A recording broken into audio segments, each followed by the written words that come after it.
Sot në Tiranë u zhvilluan konferencat e programit TEDx. Ato bashkojnë profesionistë të shkencës dhe kulturës për të shkëmbyer përvoja dhe bashkëpunime.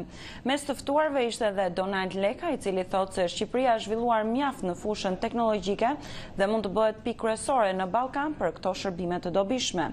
Korrespondenti ynë Iliriana Golli njofton nga Tirana.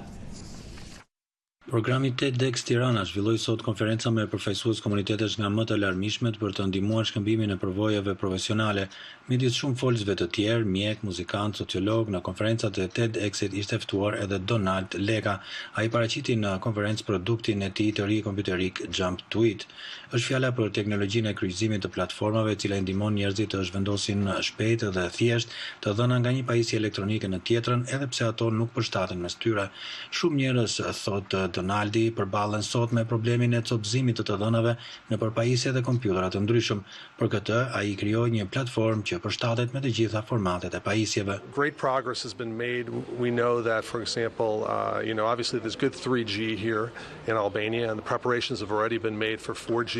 Në këtë fushë është bërë një përparim shumë i madh edhe në Shqipëri, thotë zoti Leka. Shqipëria po përgatitet për 4G dhe ka një 3G shumë të mirë. Interneti është zhvilluar dhe përhapur shumë, jo vetëm në kryeqytet, por edhe në qytetet të tjera kryesore.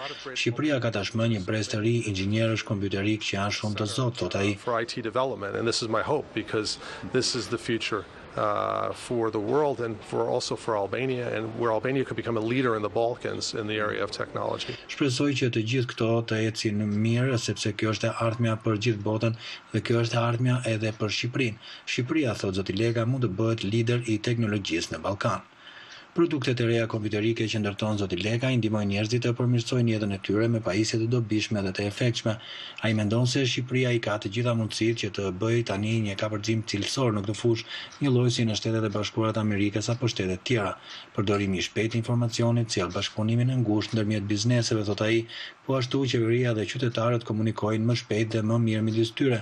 Në këtë mënyrë, kompjuteri ndihmon shoqërinë në të gjitha fushat, teknologjitë e reja sjellin zhvillimin edhe në Shqipëri.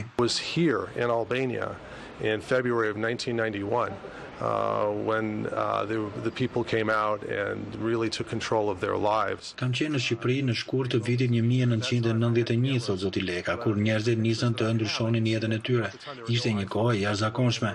Unë atëherë kisha vetëm një aparat fotografik. Këtu në Tiranë askush nuk kishte si tani telefona, iPhone-a, Android, tableta, mobilfona e të tjerë. Brenda pak vitesh, Shqipëria i ka kapur të gjitha këto. Para se të vija këtu i pasha të foto. It's almost going on 2 years now. So it's wonderful to be here at these pivotal moments and to see the great progress the country has made. Është e mrekullueshme të shikosh që për vjetorat e asaj kohe të vështirë, tashmë po bëhen me pajisje elektronike. Kjo është shenja më e mirë për progresin e madh që vendi ka bërë, theksoi ai. Donald Leka është themelues dhe drejtuesi i kompanisë Transmedia, krijuesi një platforme kompjuterike Glide OS. Ai ka mbajtur mësime në shkollën e Harvardit për biznesin, Instituti Massachusetts për teknologji, në universitetet e New Yorkut dhe të Bostonit dhe në Universitetin Amerikan. Për të kanë shkruar shumë gazeta dhe revista amerikane, por edhe pse është një newyorkez i suksesshëm, ai asnjëherë nuk harron të theksojë se prindërit e tij janë shqiptar dhe se ai është djali i Agim Lekës, një doktorit të njohur nga Shqipëria. Për Zërin e Amerikës, Iliriana Golli, Tiranë.